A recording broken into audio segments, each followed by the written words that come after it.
शुक्लाम्बरधरं विष्णुं शशिवर्णं चतुर्भुजं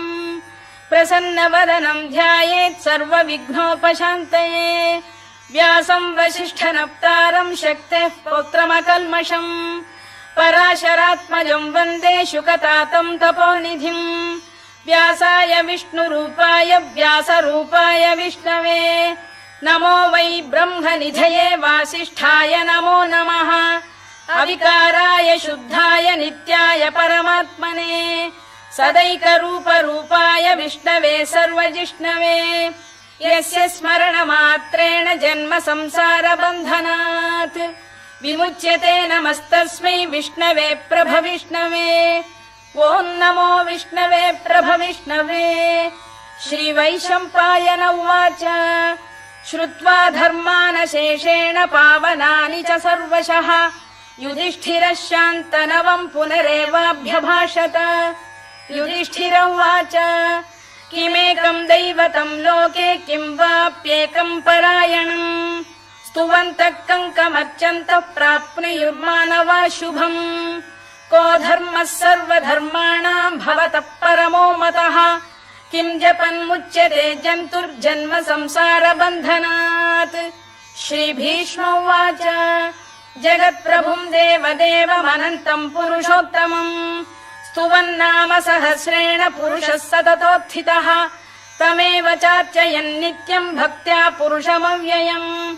ध्यायन् स्तुवन् नमस्यम् च यजमानस्तमेव च अनादिनिधनम् विष्णुम् सर्वलोकमहेश्वरम् लोकाध्यक्षम् स्तुवन् नित्यम् सर्वदुःखातिगो भवेत्। ब्रह्मण्यम् सर्वधर्मज्ञम् लोकानाम् कीर्तिवर्धनम् लोकनाथम् महद्भूतम् सर्वभूतभवोद्भवम् एष मे सर्वधर्माणाम् धर्मोऽधिकतमो मतः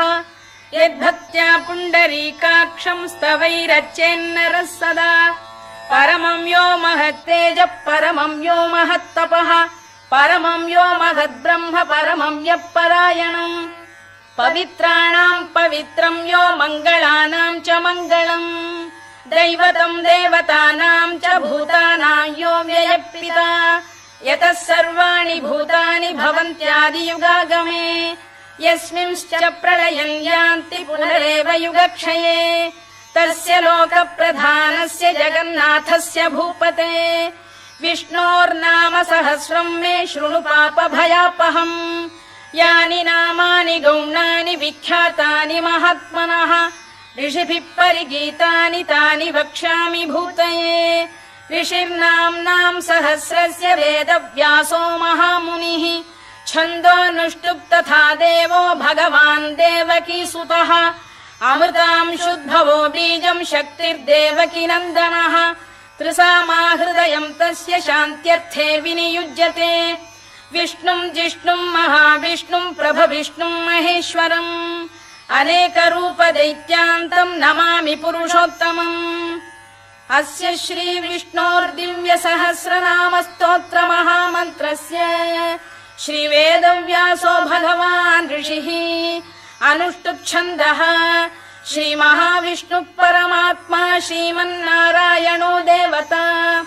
अमृतांशुद्भवो भानुरिति बीजम् देवकी नन्दन श्रेष्ठेति शक्तिः उद्भवः क्षोभणो देव इति परमो मन्त्रः शङ्खबृन्नन्दकी चक्रीति कीलकम् शार्ङ्गधन्वा गदाधर इत्यस्त्रम् रथाङ्गपाणिरक्षोभ्य इति नेत्रम् त्रिसामासामगः सामेति कवचम् आनन्दम् परब्रह्मेति योनिः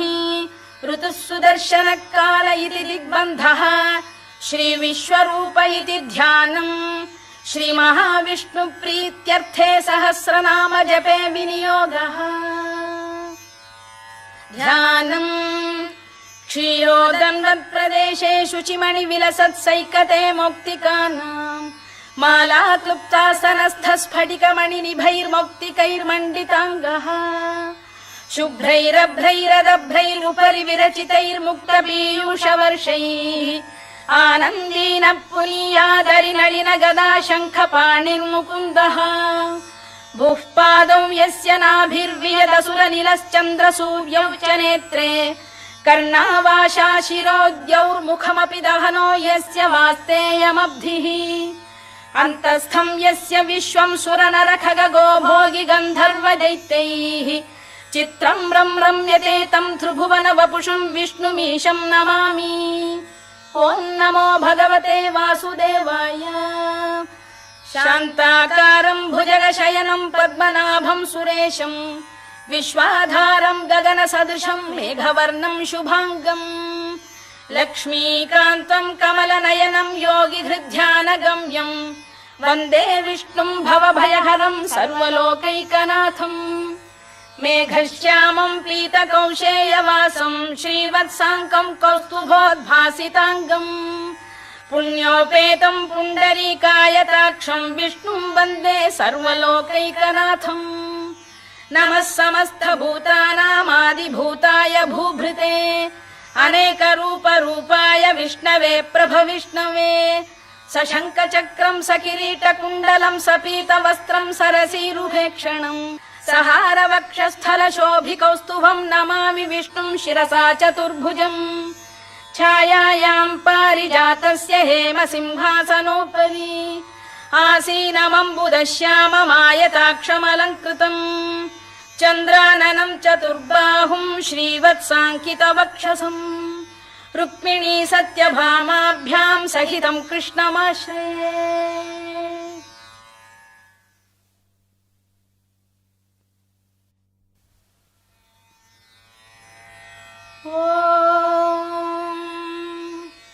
विश्वं विष्णुर्वषत्कारो भूतभव्य भवत्प्रभुः भूतकृद्भूतभृद्भावो भूतात्मा भूतभावनः भूतात्मा परमात्मा च मुक्तानां परमागतिः अव्ययः पुरुषः साक्षी क्षेत्रज्ञोऽक्षर एव च योगो योगविदां नेता प्रधानपुरुषेश्वरः नारसिंहवपुः श्रीमान् केशवः पुरुषोत्तमः सर्वः शर्वः शिवस्थाणुर्भूतादिर्निधिरव्ययः सम्भवो भावनो भर्ता प्रभवः प्रभुरीश्वरः स्वयंभूः शम्भुरादित्यः पुष्कराक्षो महास्वनः अनादिनिधनो धाता विधाता धातुरुत्तमः अप्रमेयो ऋषिकेशः पद्मनाभोऽमर प्रभुः विश्वकर्मा मनुस्पष्टा स्थविष्ठस्थविरो ध्रुवः अग्राह्यः शाश्वतः कृष्णो लोहिताक्ष प्रदर्दनः प्रभूतस्त्रिककुब्धाम पवित्रं मङ्गलं परम् ईशान प्राणद प्राणो ज्येष्ठः श्रेष्ठः प्रजापतिः हिरण्यगर्भो भूगर्भो माधवो मधुसूदनः ईश्वरो विक्रमी धन्वी मेधावी विक्रमक्रमः अनुत्तमो दुराधर्ष कृतज्ञ कृतिरात्मवान् सुरेशः शरणं शर्म विश्वरेता प्रजाभवः अधः संवत्सरो व्याल प्रत्ययः सर्वदर्शनः अजः सर्वेश्वरः सिद्धः सिद्धिः सर्वादिरच्युतः वृषाकपिरमेयात्मा सर्वयोगविनिसृतः वसुर्वसुमनः सत्यः समात्मा संमितः समः अमोघः पुण्डरीकाक्षो वृषकर्मा वृषाकृतिः रुद्रो बहुशिरा बभ्रुर्विश्वयोनिः शुचिश्रवाः अमृतः शाश्वतस्थाणुर्वरारोहो महातपाः सर्वगः सर्वविद्भानुर्विश्वक्सेनो जनार्दनः वेदो वेदविदव्यङ्गो वेदाङ्गो वेदवित्कविः लोकाध्यक्षः सुराध्यक्षो धर्माध्यक्षः कृताकृतः चतुरात्मा चतुर्व्यूहश्चतुर्दंष्टश्चतुर्भुजः भ्राजिष्णुर्भोजनं भोक्ता सहिष्णुर्जगदादिजः अनघो विजयो जेता विश्वयोनिः पुनर्वसुः उपेन्द्रो वामनः प्रांशुरमोघः शुचिरूर्जितः अतीन्द्रः सङ्ग्रहः सर्गो धृतात्मा नियमो यमः वेद्यो वैद्यः सदा योगी वीरः माधवो मधुः अतीन्द्रियो महामायो महोत्साहो महाबलः महाबुद्धिर्महावीर्यो महाशक्तिर्महाद्युतिः अनिर्देश्य वपुः श्रीमान् अमे आत्मा महादृधृत् महेश्वासो महीभर्ता श्रीनिवासः सताङ्गतिः अनिरुद्धः सुरानन्दो गोविन्दो गोविदाम्पतिः मरीचिर्दमनो हंसः सुपर्णो भुजगोत्तमः हिरण्यनाभः सुतपाः पद्मनाभः प्रजापतिः अमृत्युः सर्वदृक्सिंहः सन्धाता सन्धिमान् स्थिरः अजो दुर्मर्षणः शास्ता विश्रुतात्मा सुरारिः गुरुर्गुरुतमो धाम सत्यः सत्यपराक्रमः निमिषो निमिषस्रग्वी वाचस्पतिरुदारधीः अग्रणीर्ग्रामणी श्रीमान् न्यायो नेता समीरणः सहस्रमूर्धा विश्वात्मा सहस्राक्षः सहस्रपात्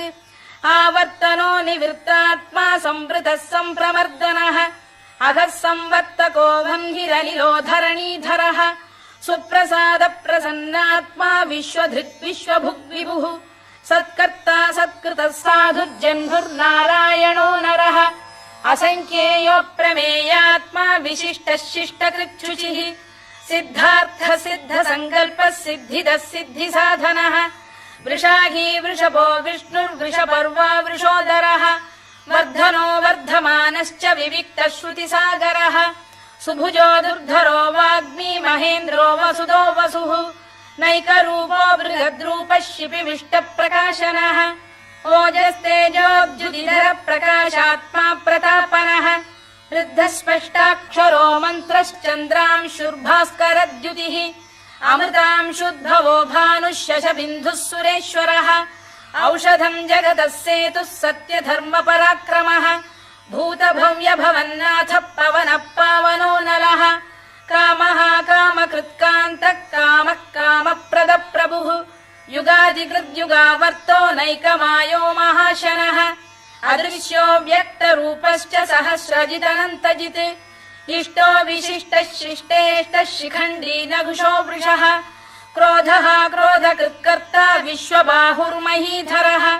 अच्युत प्रथित प्राण प्राणदो वासवानुजः अपां निधिरधिष्ठानमप्रमत्त प्रतिष्ठितः स्कन्द स्कन्दधरो धुर्यो वरदो वायुवाहनः वासुदेवो बृहद्भानुरादिदेवः पुरन्दरः अशोकस्तारणस्तारः शूरः शौरिर्जनेश्वरः अनुकूलः शतावर्तः पद्मी पद्मनिभेक्षणः पद्मनाभोरविन्दाक्षः पद्मगर्भः शरीरभृत् महर्धिर्वृद्धो वृद्धात्मा महाक्षो गरुडध्वजः अतुलः शरभो भीमः समयज्ञो हविर्हरिः सर्वलक्षणलक्षण्यो लक्ष्मीवान् समितिञ्जयः विक्षरो रोहितो मार्गो हेतुर्दामोदरः सहः महीधरो महाभागो वेगवानमिताशनः उद्भवः क्षोभणो देवः श्रीगर्भः परमेश्वरः करणम् कारणम् कर्ता विकर्ता गहनो गुहः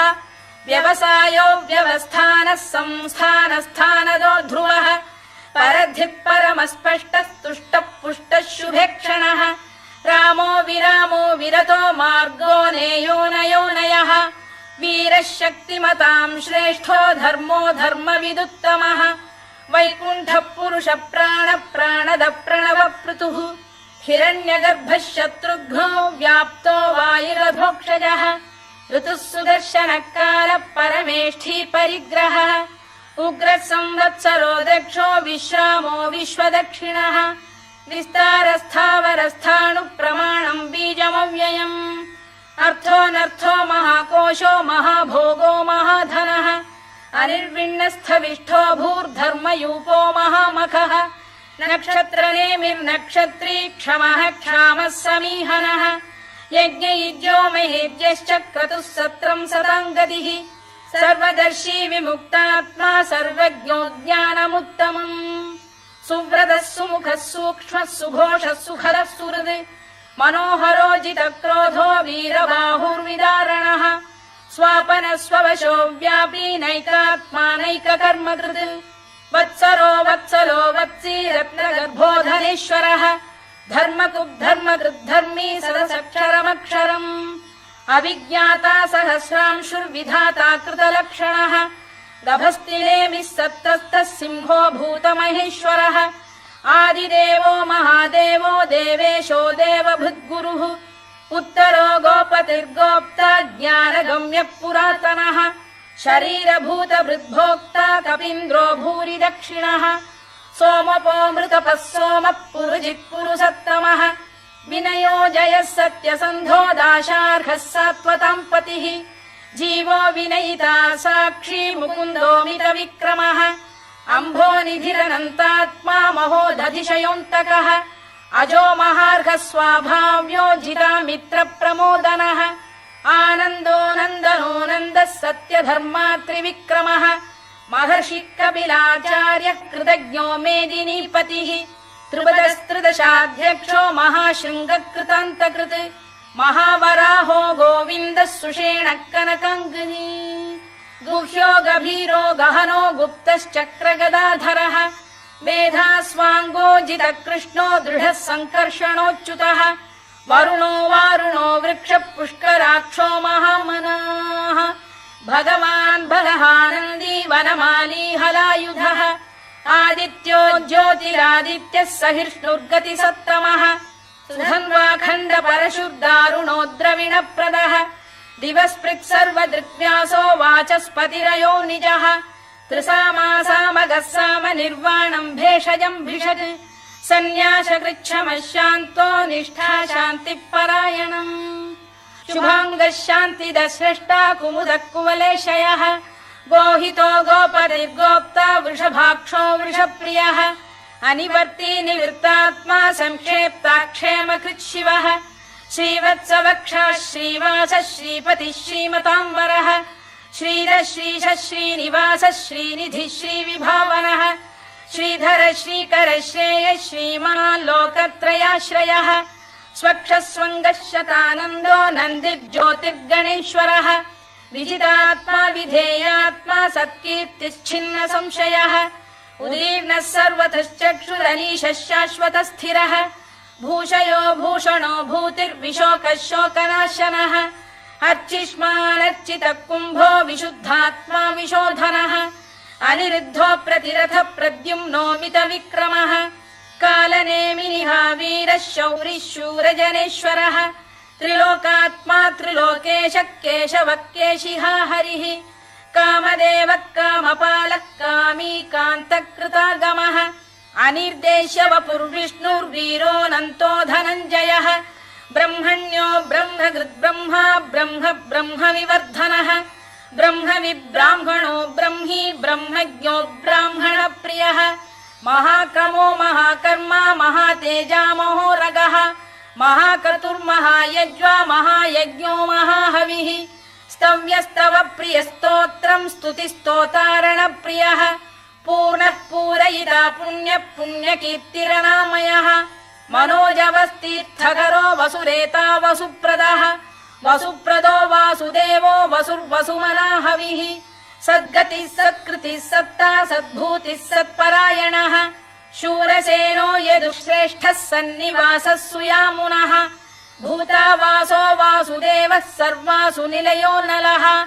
दर्पः दर्पदो दृप्तो दुर्धरोऽथा पराजितः विश्वमूर्तिर्महामूर्तिर्दीप्तमूर्तिरमूर्तिमान् अनेकमूर्तिरव्यक्तः शतमूर्तिः शताननः एकोनैकः स वक्र किम् यत्तत्पदमनुत्तमम् लोकबन्धुर्लोकनाथो माधवो भक्तवत्सलः सुवर्णवर्णो हेमाङ्गो वराङ्गश्चन्दनाङ्गदी वीरः विषमः शून्यो घृता क्षीरचरश्चलः अमानी मानदो मान्यो लोकस्वामी त्रिलोकधृत् सुमेधा मेधजो धन्यः सत्यमेधाधराधरः तेजो वृषोद्युतिधरः सर्वशस्त्रभृताम्बरः प्रग्रहो निग्रहो व्यग्रो नैकशृङ्गो गदाग्रजः चतुर्मूर्तिश्चतुर्बाहुश्चतुर्व्यूहश्चतुर्गतिः चतुरात्मा चतुर्भावश्चतुर्वेदविदेकपात् समावर्तो निवृत्तात्मा दुर्जयो दुरधिक्रमः दुर्लभो दुर्गमो दुर्गो दुरावासो दुरारिः शुभाङ्गो लोकसारङ्गः सुतन्तुस्तन्तु वर्धनः इन्द्रकर्मा महाकर्मा कृतकर्मा कृतागमः उद्भवः सुन्दरः सुन्दो रत्ननाभः सुलोचनः अर्को वाजसनः शृङ्गी जयन्तः सर्वविजयी सुवर्णबिन्दुरक्षोभ्यः सर्ववागीश्वरेश्वरः महाह्रदो महागर्तो महाभूतो महानिधिः कुमुद कुन्दर कुन्द पर्जन्यः पावनो निलः अमृताशोऽमृतवपुः सर्वज्ञः सर्वतोमुखः सुलभः सुव्रतः सिद्धः शत्रुजिच्छत्रुतापनः न्यग्रोधोदुम्बरोश्चत्तश्चाणूरान्ध्रैषूदनः सहस्रार्चिः सप्तजिह्वः सप्तैधाः सप्तवाहनः अमूर्तिरनघोचिन्त्यो भयकृद्भयनाशनः अणुबृहत्कृशस्थूलो गुणभिर्निर्गुणो महान् अधृतस्वधृतस्वास्य प्राग्वंशो वंशवर्धनः भारभृत्कथितो योगी योगीशः सर्वकामदः आश्रमश्रमणः क्षामः सुपर्णो वायुवाहनः धनुर्धरो धनुर्वेदो दण्डो दमयिता दमः अपराजितः सर्वसहो नियन्ता नियमो यमः सत्त्ववान् सात्विकः सत्यः सत्यधर्मपरायणः अभिप्रायप्रियार्होः प्रियकृत्प्रीतिवर्धनः विहाय सगतिर्ज्योतिः सुरुचिर्कुतभुक् विभुः रविर्विरोचनः सूर्यः सवितारविलोचनः अनन्तो हुतभुग्भोक्ता सुखदो नैकजोऽग्रजः अनिर्विण्णः सदामर्षी लोकाधिष्ठानमद्भुतः सनात्सनातनतमः कपिलः कपिरव्ययः स्वस्तिदः स्वस्तिकृत् स्वस्ति स्वस्ति भुक् स्वस्ति दक्षिणः अरौद्रः कुण्डली चक्री विक्रम्यूर्जितशासनः शब्दातिकः शब्दसः शिशिरः शर्वरीकरः अक्रूरपेशलो दक्षो दक्षिणः क्षमिणाम्बरः विद्वत्तमो वीतभयः पुण्यश्रवणकीर्तनः उत्तारणो दुष्कृतिः पुण्यो दुःस्वप्ननाशनः वीरः रक्षणः सन्तो जीवनः पर्यवस्थितः अनन्तरूपोऽनन्तश्रीर्जितमन्युर्भयापहः चतुरश्रो गभीरात्मा विदिशो व्यादिशो दिशः अनादिर्भूर्भुवो लक्ष्मी सुवीरो रुचिराङ्गदः जननो जनजन्मादिर्भीमो भीमपराक्रमः आधारनिलयो धाता पुष्पहास प्रजागरः ऊर्ध्वदः सत्पथाचार प्राणद प्रणवप्रणः प्रमाणम् प्राणनिलय प्राणभृत्प्राणजीवनः तत्त्वम् तत्त्वविदेकात्मा जन्म मृत्युजरातिगः भूर्भुवः स्वस्तरुस्तारः सविता प्रपितामहः यज्ञो यज्ञपतिर्यज्वा यज्ञाङ्गो यज्ञवाहनः यज्ञभृद्यज्ञकृद्यज्ञी यज्ञभुग्यज्ञसाधनः यज्ञान्तकृद्यज्ञगुह्यमन्नमन्नाद एव च आत्मयोनिः स्वयं जातो वैखानः सामगायनः देवकीनन्दनः स्रष्टा क्षितीशः पापनाशनः शङ्खबृन्नन्दकी चक्री शार्ङ्गधन्वा गदाधरः रथाङ्गपाणिरक्षोभ्यः सर्वप्रहरणायुधः सर्वप्रहरणायुधवोन्नम इति वनमाली गरीशाङ्गी शङ्खी चक्री च नन्दकी श्रीमान्नारायणो विष्णुर्वासुदेवोऽभिरक्षतु वनमाली गरीशाङ्गी शङ्खी चक्री च नन्दकी श्रीमान्नारायणो विष्णुर्वासुदेवोऽभिरक्षतु वनमाली गरीशाङ्गी शङ्खी चक्री च नन्दकी श्रीमान्नारायणो विष्णुर्वासुदेवोऽभिरक्षतु इतीदम् कीर्तनीयस्य केशवस्य महात्मनः नाम्नाम् सहस्रम् दिव्यानामशेषेण प्रकीर्तितम् य इदम् शृणुयान् नित्यम् यश्चापि परिकीर्तयेत् नाशुभम् प्राप्नुयात् किञ्चित् सोमुत्रेह च मानवः वेदान्तको ब्राह्मणः स्यात् क्षत्रियो विजयी भवेत् वैश्यो धनसमृद्धः स्यात् क्षूद्रः सुखमवाप्नुयात् धर्मार्थी प्राप्नुयात् धर्ममर्थार्थी चार्थमाप्नुयात् कामानवाप्नुयात् कामी प्रजार्थी चाप्नुयात् प्रजाम् भक्तिमान् यः सदोत्थाय शुचिस्तद्गतमानसः सहस्रम् वासुदेवस्य नाम्नामेतत् प्रकीर्तयेत् यशः प्राप्नोति विपुलम् याति प्राधान्यमेव च अचलाम् श्रियमाप्नोति श्रेयः प्राप्नोत्यनुत्तमम् न भयम् क्वचिदाप्नोति वीर्यम् तेजश्च विन्दति भवत्यरोगोद्युतिमान् बलरूपगुणान्वितः रोगार्तो मुच्यते रोगात् बद्धो मुच्येत बन्धनात् भयान्मुच्येत भीतस्तु मुच्येतापन्न आपदः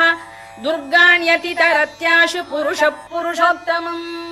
सुवन्नाम सहस्रेण नित्यम् भक्तिसमन्वितः वासुदेवाश्रयो मर्त्यो वासुदेवपरायणः सर्वपापविशुद्धात्मा याति ब्रह्म सनातनम् न वासुदेव भक्तानामशुभम् विद्यते क्वचित् जन्म मृत्युजरा व्याधि भयम् नैवोपजायते इमं स्तवमधीयान श्रद्धा भक्ति समन्वितः युज्येतात्मसुखक्षान्ति श्रीधृति स्मृति कीर्तिभिः न क्रोधो न च मात्सर्यम् न लोभो न शुभा मतिः भवन्ति कृतपुण्यानाम् भक्तानाम् पुरुषोत्तमे द्यौः स चन्द्रार्कनक्षत्राखम् दिशो भूर्महो दधिः वासुदेवस्य वीर्येण विधृतानि महात्मनः ससुरासुरगन्धर्वम् स यक्षोरगराक्षसम् जगत्वशे वर्ततेदम् कृष्णस्य सचराचरम् इन्द्रियाणि मनो बुद्धिः सत्त्वम् तेजो बलम् धृतिः वासुदेवात्मकान्याहुः क्षेत्रम् क्षेत्रज्ञ एव च सर्वागमानामाचार प्रथमम् परिकल्पते आचार प्रभवो धर्मो धर्मस्य प्रभुरच्युतः ऋषयः पितरो देवा महाभूतानि धातवः जङ्गमा जङ्गमम् चेदम् जगन्नारायणोद्भवम् योगो ज्ञानम् तथा साङ्ख्यम् विद्या शिल्पादिकर्म च वेदाः शास्त्राणि विज्ञानमेतत् सर्वम् जनार्दनात् एको विष्णुर्महद्भूतम् पृथग्भूतान्यनेकशः त्रीन् लोकान् व्याप्य भूतात्मा भुङ्क्ते विश्वभुवव्ययः इमं स्तवम् भगवतो विष्णोर्व्यासेन कीर्तितम् पठेद्य इच्छेत् पुरुषः श्रेयत् प्राप्तुम् सुखानि च विश्वेश्वरमजम् देवम् जगतः प्रभुमव्ययम् भजन्ति ये पुष्कराक्षम् न ते यान्ति पराभवम् न ते यान्ति पराभवम् ओन्नम इति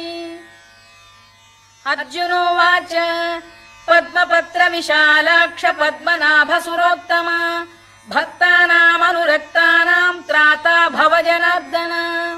श्रीभगवानुवाच यो माम् नाम सहस्रेण स्तोतुमिच्छति पाण्डव सोऽहमेकेन श्लोकेन स्तुत एव न संशयः स्तुत एव न संशयोऽन्नम इति व्यास उवाच वासनाद्वासुदेवस्य वासितम् भुवनत्रयम् सर्वभूतनिवासोऽसि वासुदेव नमोऽस्तु ते वासुदेव नमोऽस्तु ते ओन्नम इति पार्वत्युवाच केनोपायेन लघुना विष्णोर्नाम सहस्रकम् पठ्यते पण्डितैर्नित्यम् श्रोतुमिच्छाम्यहम् प्रभो ईश्वर उवाच श्रीराम राम रामेति रमे रामे मनोरमे सहस्रनाम तत्तुल्यम् राम नाम वरानने श्रीराम राम रामेति रमे रामे मनोरमे सहस्रनाम तत्तुल्यम् राम नाम वरानने श्रीराम राम रामेति रमे रामे मनोरमे सहस्रनाम तत्तुल्यम् राम नाम वरानने राम नाम वरानन ओन्नम इति ब्रह्मोवाच